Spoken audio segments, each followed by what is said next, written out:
हमारे बीच पूर्व मंत्री और वरिष्ठ नेता हमारे श्री रामविचार नेताम जी, हमारे बीच में क्षेत्र के लोकप्रिय सांसद श्रीमती गोमती साय जी, हमारे बीच जांजगीर चांपा लोकसभा के सांसद श्री गुहाराम अजगले जी, हमारे वरिष्ठ नेता पूर्व केंद्रीय मंत्री, पूर्व प्रदेश के अध्यक्ष और इस अंचल के जाने माने नेता परम सम्मानीय विष्णुदेव साय जी यहाँ पर प्रेस वार्ता में उपस्थित है। और जैसा कि आप सबको विदित है कि कल राष्ट्रीय अध्यक्ष श्री जगत प्रकाश नड्डा जी के द्वारा इस परिवर्तन यात्रा का जसपुर से शुभारंभ किया गया। हमारे उस धरती को स्वर्गीय दिलीप सिंह जूदेव का एक पवित्र स्थल हम मानते हैं। माता खुड़िया रानी की मंदिर से दर्शन करके परम सम्मानीय नारायण चंदेल जी, रामविचार नेताम जी, विष्णुदेव साय जी वो आकर के वहाँ की प्रसादी को माननीय राष्ट्रीय अध्यक्ष जगत प्रसाद नड्डा जी को उनके पुजारी के द्वारा प्रदान किया गया और वहाँ से फिर रथ को हरी झंडी दिखा करके रवाना किया गया। आज का ये रात्रि प्रवास कुनकुरी में था हमारा, और यहाँ पे अभी हम लोगों ने जैसे हमारा व्यवस्था बना हुआ है उसके तहत समाज प्रमुखों से हम लोगों ने अभी संवाद किया है, चर्चा किया है, उनसे भेंट मुलाकात किया है। तत्पश्चात अभी ये प्रेस वार्ता रखा गया है। इसके बाद हमारी यात्रा जो है कुनकुरी में एक सभा होगी, फिर कांसाबेल में सभा होगी, और ऐसा करते हुए आज की सभा की हमारा रात्रि विश्राम पत्थलगांव में है। मैं आप सबको इस प्रेस वार्ता में स्वागत अभिनंदन करते हुए प्रेस के लिए सादर आमंत्रित करता हूँ। विषय को माननीय नारायण चंदेल जी हमारे नेता प्रतिपक्षी रखेंगे। प्रेस के सभी मित्रों को नमस्कार। साथियों, हमारे परिवर्तन यात्रा के प्रमुख प्रभारी जो हैं मोतीलाल जी ने बताया, भारतीय जनता पार्टी छत्तीसगढ़ प्रदेश की 2 परिवर्तन यात्राएं हमारी निकली।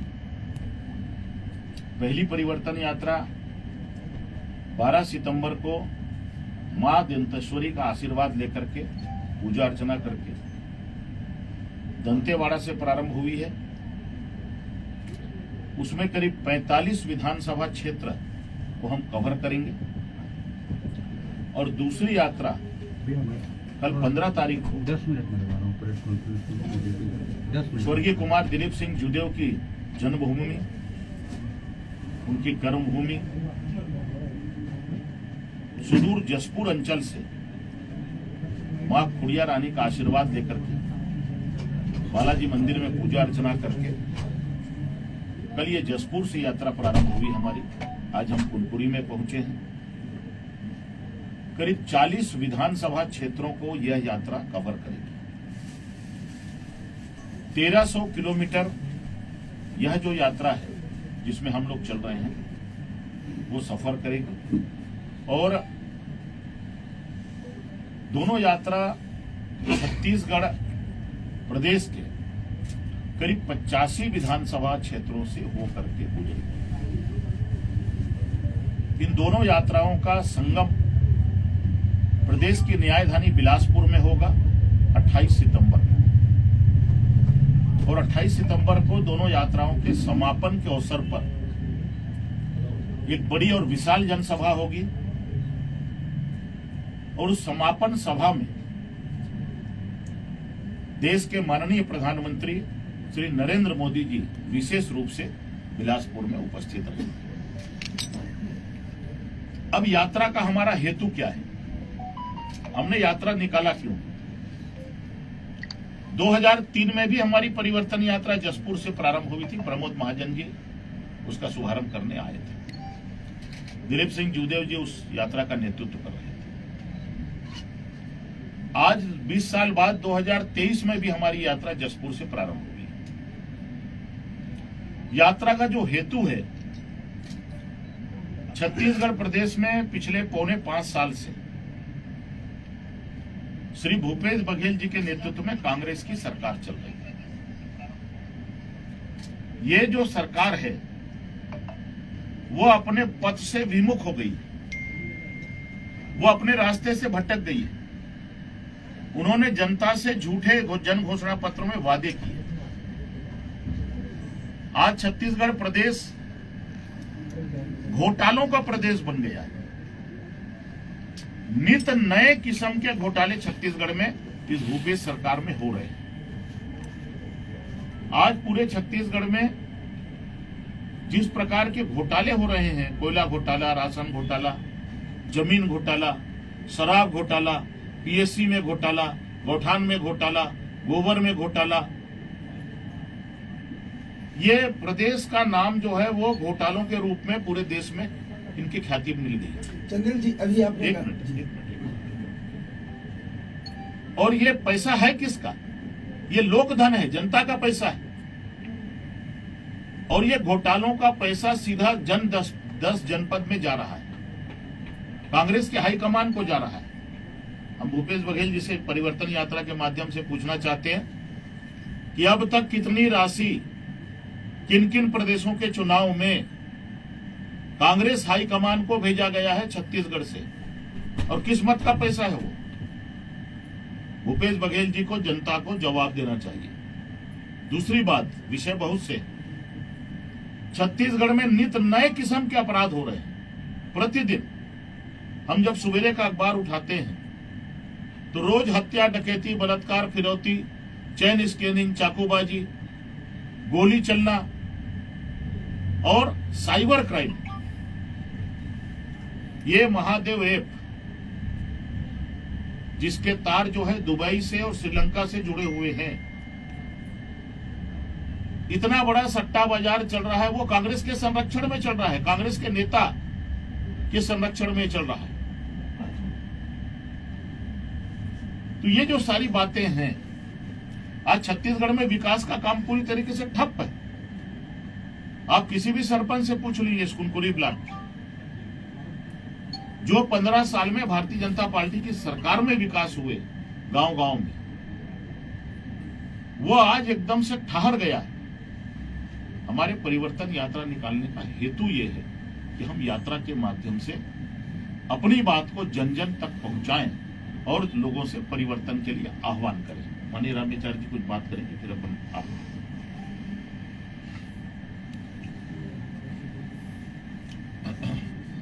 जी मित्रों, जैसा कि माननीय हमारे नेता प्रतिपक्ष जी ने यात्रा के संबंध में और प्रदेश सरकार का जो नीति और नियम जो चल रहा है उसको लेकर के बात को रखा है,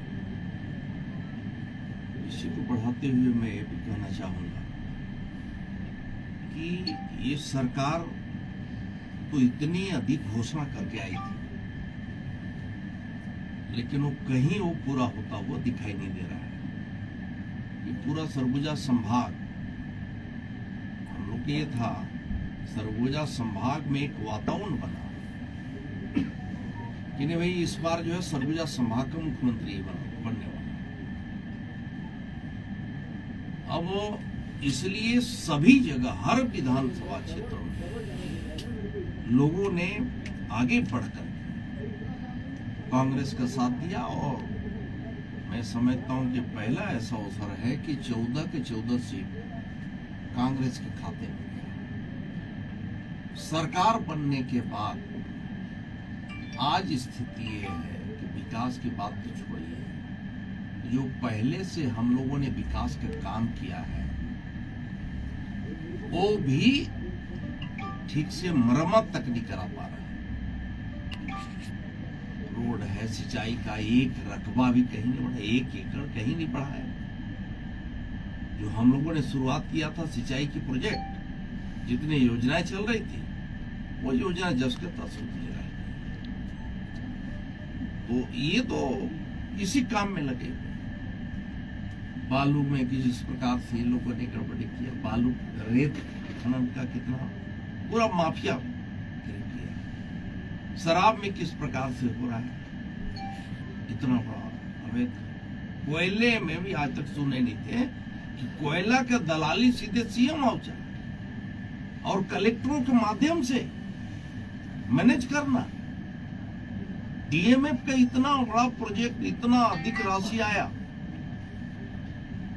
वो डेवलपमेंट के लिए प्रधानमंत्री जी ने इसीलिए डीएमएफ लाए कि जो क्षेत्र माइनिंग क्षेत्र से जो बर्बाद होते हैं वहां बहुत ज्यादा उनका जल जीवन जो अस्त व्यस्त हो जाता है, जनजीवन, तो उनको कैसे वहां विकास का काम और तेजी किया जाए, इसलिए अलग से फंड बनाया गया और डीएमएफ के माध्यम से वहां डेवलप।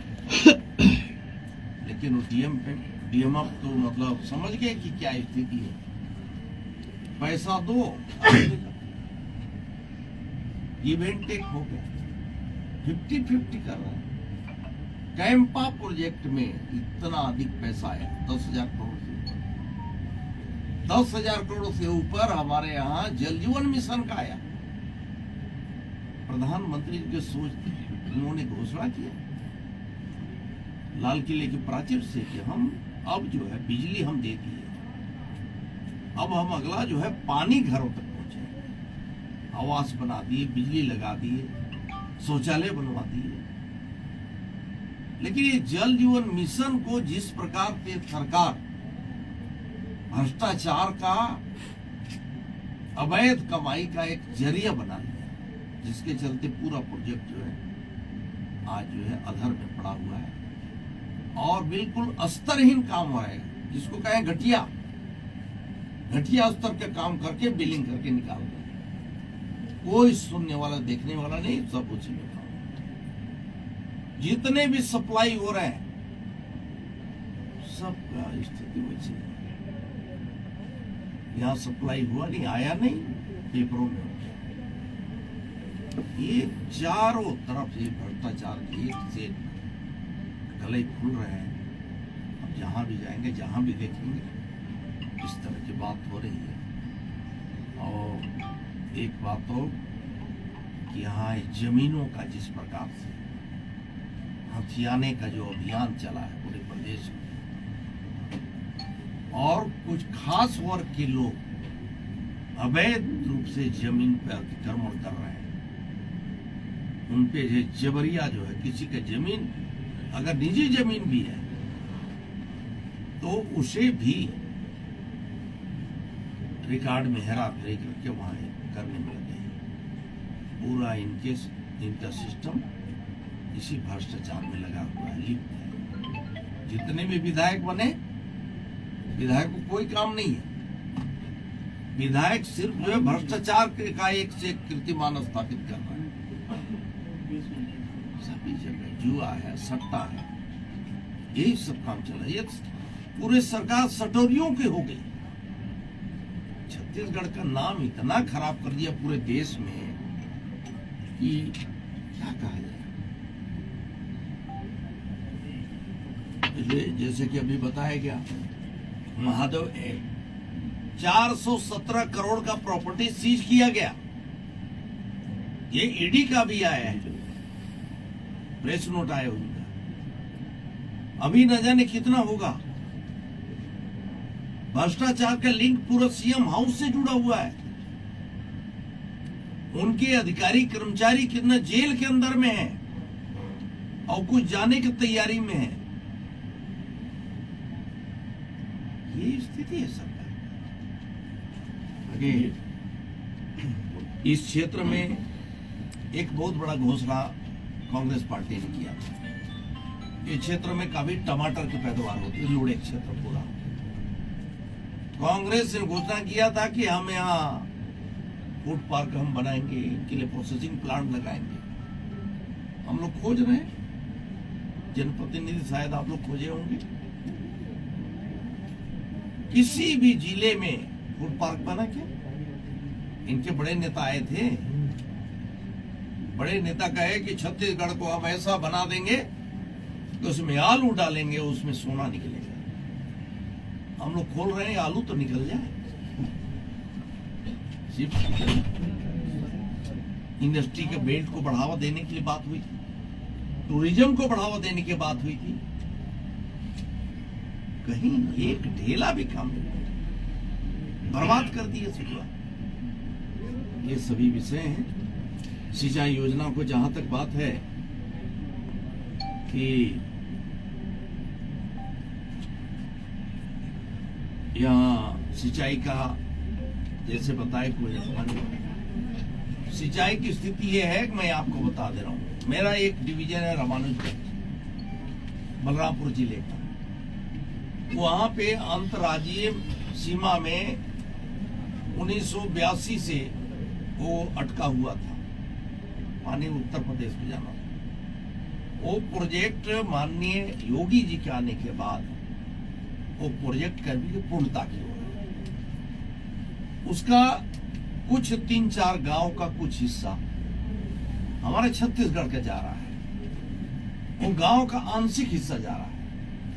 तो पूरा जब मैं विभाग में मंत्री था तो उसका पूरा प्रोजेक्ट तैयार करवाया, उत्तर प्रदेश को बाकी के साथ चर्चा हुई तो भाई इसमें कितना क्या क्या देनदारियां होंगी, कहीं रोड का पुल बनाना पड़ेगा, स्कूल बनाना पड़ेगा, अस्पताल बनाना पड़ेगा, बाकी चीज कितने लोग की जमीन जा रही है तो उनका मुआवजा कितना होगा। वो करीब 70 करोड़ का मुआवजा बना, 70 करोड़। 70 करोड़ मुआवजा वालों को बटा नहीं, वो 40 करोड़ निकाल लिए। अभी मैं कमिश्नर से बात किया, सेक्रेटरी लोगों से बात किया कि भाई ये 4 साल 5 साल से ये बोल रहा हूं, नहीं मुआवजा का पैसा और बजट का पैसा रामानुजगंज डिवीजन से वो 16 करोड़ रुपए फर्जी लोगों के नाम से बिलिंग करके वो राशि निकाली। एक ई का इतना हैसियत है क्या इतना निकालने, दबाव हमने लगातार उठाया, आपके माध्यम से विधानसभा में उठवाया, तो उसमें 2-3 लोग के ऊपर कार्रवाई अभी बंद है, लेकिन अभी भी कोई जेल में नहीं है। इस तरह का एक उदाहरण है, सभी जगह जहां भी जाइए, जहां भी देखिए, अरे गोबर तक को नहीं छोड़े, गोबर कोठान तक को नहीं छोड़ रहे। ये स्थिति है, ये आलम है। इसलिए ये परिवर्तन यात्रा के माध्यम से हम इन सभी बातों को लेके जा रहे हैं। हमारी सरकार आएगी, कहां पर हमें सब जो है, जो भी भ्रष्टाचारी होगा उसको उल्टा लटका करके हिसाब दिया जाएगा और उसको अंदर डाला जाएगा। चंदेल जी, अभी आपने कहा था कि परिवर्तन यात्रा जब शुरुआत हुई थी 2003 में, तब दिलीप सिंह जूदेव ने इसका नेतृत्व किया था और परिवर्तन यात्रा में हुआ भी सही थी। हुआ था कि सत्ता पलट गई थी, कुमार साहब जो जूदेव ने उसको दांव पर लगाया था। लेकिन आज 20 साल बाद जब भाजपा उस इतिहास को दोहराने जा रही है, उस परिवर्तन यात्रा के रथ से जूदेव का फोटो ही गायब है। जूदेव की जन्मभूमि से हमने परिवर्तन यात्रा को प्रारंभ किया है। यदि सर परिवर्तन यात्रा हमने उनके इष्ट देवी की पूजा अर्चना करके प्रारंभ किया है। जसपुर से परिवर्तन यात्रा प्रारंभ करने का आशय ही यही है कि स्वर्गीय कुमार दिलीप सिंह जूदेव की पुण्य भूमि को नमन करके उस परिवर्तन यात्रा का हमने आगाज किया। लेकिन कांग्रेस के लोगों का ये आरोप है कि जिन जूदेव ने सत्ता दिलवाई, 15 साल तक भाजपा राज की, आज उस परिवर्तन यात्रा जो पूरे प्रदेश में घूमेगी, उस रथ से उनकी नस्ल गायब हो गई। देखिए, कांग्रेस के पास मुद्दा नहीं है ना, कांग्रेस मुद्दा विहीन है, तो इसी प्रकार का मुद्दा खोजती है। उसने ये क्यों नहीं कहा कि जसपुर से ही तो प्रारंभ कर रहे हैं? तकलीफ क्यों? उनको क्या दिक्कत है? ये तो कुमार दिलीप सिंह जूदेव की जन्मभूमि है, हमने उसको नमन करके वहां की मिट्टी को लगा करके परिवर्तन यात्रा का आगाज किया और हमारे राष्ट्रीय अध्यक्ष आए थे। आपने बहुत सारे घोटाले की बात की जी, अब तक किसी भी घोटाले को उजागर क्यों नहीं किया गया, या किसी घोटाले को लेकर मामला पंजीबद्ध क्यों नहीं किया गया? सारे मामले पंजीबद्ध हैं। ईडी क्या कर रही है? ईडी सारे मामलों को तो उजागर कर रही है। हमने जितनी बात कही है, ईडी के जो प्रेस नोट में विषय आया है, चाहे वो कोयला घोटाला, शराब घोटाला, महादेव का मामला हो, आय से अधिक की संपत्ति का मामला है। अब इस प्रदेश में तो हालात ये है कि सीडी कांड में मुख्यमंत्री बेल में है और उसका निजी सचिव जेल में है। इससे बड़ा और क्या प्रमाण है? सर, लेकिन जिस राज्य में चुनाव हुए, ईडी की कार्रवाई वहीं पे क्यों हो रही है? सभी राज्यों में हो रही है। देखिए क्या आता है, ईडी की कार्यवाही के पहले उसका प्रोसेस है। पहले आईटी का सर्वे होता है, फिर आईटी का रेड होता है। आईटी को जब ये लगता है कि ये प्रकरण जो है वो ईडी को रिफर करने लायक है, तब आईटी जो है ईडी को रिफर करती है। पहले आईडी उसका ईडी जो है उसका सर्वे करती है, उसके बाद में वहां रेड करती है। भारत सरकार की एक स्वतंत्र संस्था है। सर मेरा एक सवाल था, जी बताइए। पूर्व में 15 साल तक भाजपा की सरकार रही और एंटी इनकम्बेंसी के तहत परिवर्तन भी हुआ, कांग्रेस की सरकार बनी, लेकिन मैं पूछना चाहता हूं कि सरगुजा संभाग की जो सभी विधानसभा सीटें थी वो भाजपा के हाथ से निकल गई थी। इसका मुख्य मुद्दा सड़क मार्ग था और आज भी सरगुजा संभाग में सड़कों की स्थिति, चाहे वो एनएच कह लें या आंतरिक रोड हो, इनकी स्थिति खराब है। इसके लिए भारतीय जनता पार्टी ने क्या प्रयास किया? ये कैसा है, छत्तीसगढ़ राज्य को बनाया ही भारतीय जनता पार्टी ने।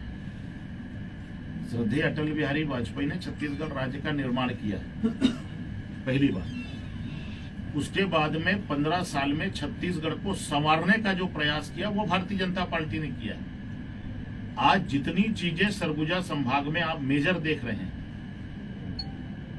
आज जितना विकास का काम भारतीय जनता पार्टी के 15 साल के सरकार में हुआ है, मैंने पहले ही कहा कि विकास तो ठप है पूरे सरगुजा संभाग में। मेरा सवाल ये है सर, हाँ, कि माननीय केंद्रीय राज्य मंत्री विष्णु साय जी थे, इनके प्रयास से ही 1400 करोड़ रुपए का प्रोजेक्ट NH 43 के लिए पास किया गया था। भारतीय जनता पार्टी की सरकार भी थी, ठीक है पास हो गया, लेकिन कार्य नहीं हो रहा है। कांग्रेस की सरकार आ गई, आपका कहना है, लेकिन सेंट्रल का पैसा है तो रोड के निर्माण में भारतीय जनता पार्टी ने जो विकास रोड का कार्य नहीं हो पा रहा है, इसके लिए आप क्या करना चाहेंगे, आगे क्या बोलना चाहेंगे? एक तो हमारे नेताओं ने, कार्यकर्ताओं ने अनेक बार आंदोलन किए। रही बात, माननीय विष्णुदेव साय जी उस समय केंद्रीय मंत्री थे, उनके सतत प्रयास से ये सड़क स्वीकृत हुई।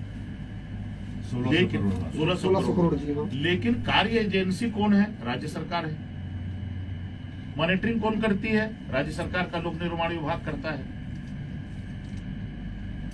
सेंट्रल सीधी मॉनिटरिंग नहीं करती, यहाँ का पीडब्ल्यूडी विभाग करता है। तो आज अगर सड़क बनने में विलंब हो रहा है या निर्माण कार्य स्तरहीन हो रहा है, तो इनके राज्य सरकार के अधिकारी क्या कर रहे हैं? मंत्री जी को कभी विजिट में नहीं आते। कई बार सांसद गोमती साय जी ने भी NH 43 की स्थिति को लेकर आंदोलन किया, धरना प्रदर्शन किया, लेकिन भाजपा के जो अन्य दल हैं, अन्य संगठन हैं, ऊपरी तौर पे ही केवल विरोध क्यों जताते हैं? कुछ ऐसा विरोध क्यों नहीं हो पाता जिससे ये निर्माण कार्य सड़कों का जल्दी हो सके या तत्परता से हो सके? देखिए, NH के जितने काम होते हैं वो एजेंसी जो है भारत सरकार की जो टीम है वो सब तय करती है। एजेंसी दे दिया गया कि फलान ठेकेदार बनाएगा, तो ठेकेदार को बना दे दिया। NH के जो नॉर्म्स हैं उनको जो जिस प्रकार से जो रोड का क्वालिटी से लेकर के बाकी चीज को बनाना है, लोग ठेका तो ले लेते हैं, फिर उसमें उस नॉर्म्स को पूरा फॉलो करना होता है। स्टैंडर्ड को आप इतना मेंटेन, जितना जो स्पेसिफाइड है उसके आधार पे ही बनाएंगे। ये ठेकेदार इसमें चोरी नहीं कर पाने लगते 2014 से लेकर सर 2023 बता रहा हूँ कई साल इस बारे में मैं वो बता रहा हूँ, वो प्रोसेस मुझे मालूम है सर। तो इसके वजह से ठेकेदार छोड़ के भागने लगता है। अब एक ठेकेदार छोड़ के भागा, आप मंत्री थे, आपके समय भी ये चर्चा हुई थी, हम लोग गए थे गडकरी जी के पास, मैं भी गया, मैडम भी गई, जीवीआर कंपनी थी है ना, जेवीआर कंपनी, वो छोड़ के वहां पत्थल गांव वाला, सीतापुर वाले इतना गए, इतना और मैं प्रश्न उठाए राज्यसभा ये विषय। अब ये सभी विषय लेकर के माननीय गडकरी जी का कि भाई हम तो फंड दे रहे हैं ना, बाकी चीज व्यवस्था कर रहे हैं, और मान लीजिए कि मैं उसे टर्मिनेट कर दूं तो स्टे लेगा, और स्टे लेगा तो और लेंदी प्रोसीजर हो जाएगा। इसलिए फिर उसे किसी प्रकार से उन्हें ठोक के बजा के कुछ चेंज किया गया, और उसे भी कि भाई आप काम करो, जो भी सुविधा हमें चाहिए देना होगा आप देंगे, लेकिन काम पूरा करो। कुछ कंपनी इसके बावजूद जो नहीं कर पा रहे हैं उसे ब्लैक लिस्ट भी करते हैं, बाकी चीज करते हैं, लेकिन पब्लिक को रोड चाहिए। अब ये बातें हैं, फिर भी आप लोग की भावना है, हम सब की भावना है कि अच्छी रोड बने, और अच्छी रोड बनाने के लिए केंद्र की सरकार माननीय गडकरी जी का जितना इंटरेस्ट इस देश के लिए, जितना रोडों के बारे में जितना उन्होंने आज देश का नक्शा बदला है, मैं समझता हूं कि देश के इतिहास में इस तरह का नहीं हुआ था। तो अभी वर्तमान में सर मेरा एक और सवाल है सर, अभी आपने कहा था कि ये कांग्रेस सरकार पे कई सारे आपने आरोप लगाए, घोटाले का आरोप लगाए, कमीशनबाजी का आरोप लगाए, लेकिन पिछली बार जब आपकी सरकार थी तो रमन सिंह जब मुख्यमंत्री थे उन्होंने खुद कहा था कि आप लोग कमीशन लेना बंद कर दीजिए 1 साल, तो सरकार वापस आ जाएगी। तो तत्कालीन मुख्यमंत्री ने खुद स्वीकार किया था कि कमीशन ली जाती है। इस पर क्या रिएक्शन है आप लोगों का? नया कुछ क्या होने वाला है कि सरकार में? देखिए, उन्होंने साफ कोई कहीं पे कोई शिकायत मिली होगी तो उस बात को रख दिया। ये वर्तमान सरकार तो ये तो चोरी भी कर रहे हैं और सीना चोरी भी कर रहे हैं। ये है ना, हमारे मुख्यमंत्री तो बताए कि भाई अगर कहीं गड़बड़ी आ रही थी तो कोई इसको ठीक करो। इनमें अगर हिम्मत है करे ना, बात करके दिखाए। सर, परिवर्तन यात्रा के स्वरूप कुनकुरी विधानसभा का प्रत्याशी कौन होगा? कोई नया चेहरा होगा या फिर वही पुराना चेहरा होगा? भारतीय जनता पार्टी के कांग्रेस ये चेहरा प्रत्याशी हो गया। सर ये चलिए सर। जब आपकी सरकार आएगी तो धान कैसे किलो खरीदेंगे? ये कुछ रेट बढ़ेगा? ये जो सरकार है उससे ज्यादा आप लेके आप लोग, या फिर जो पहले था वही रहेगा? देखिए, हम लोग का घोषणा पत्र समिति पूरे प्रदेश भर में लोगों का घोषणा पत्र के लिए हम लोगों का सुझाव ले रहे हैं, सभी जगह जा रहे हैं। लोगों का सुझाव आने दीजिए, घोषणा पत्र बनने दीजिए, जो होगा। शराबबंदी का मुद्दा भाजपा हमेशा उठाते रहती है, क्या भाजपा की सरकार आएगी तो शराबबंदी करवाएंगे आप लोग? घोषणा पत्र में हम लोगों ने सीधे आम जनों से उनका सुझाव लेने के लिए हमारे जगह जगह सभी जगह हमारे घोषणा पत्र के जो कमेटी के सदस्य हैं, घोषणा पत्र के मेंबर्स हैं, वो सब जा रहे हैं ऑनलाइन के माध्यम से भी, बाकी लिखित में भी लोग सुझाव। भाजपा कांग्रेस के फार्मूले को अपना रही है सर? वो सब आने दीजिए, इसके बाद हम लोग क्या चलिए, करेंगे। बहुत बहुत धन्यवाद। भाजपा कांग्रेस को फार्मूले को अपना रही है घोषणा। उसके बाद इंतजार करिए थोड़ा। उनके कांग्रेस ने जब घोषणा पत्र तैयार किया था, लोगों से पूछा था, भाजपा भी उसी राह पर चल रही है। कांग्रेस करने का तो नहीं कर रही है भाजपा? देखिए, कांग्रेस ने तो झूठे वादे किए थे, हम झूठे वादे नहीं कर रहे। अभी बहुत मौका चलो उसी राह पे हैं। चलिए।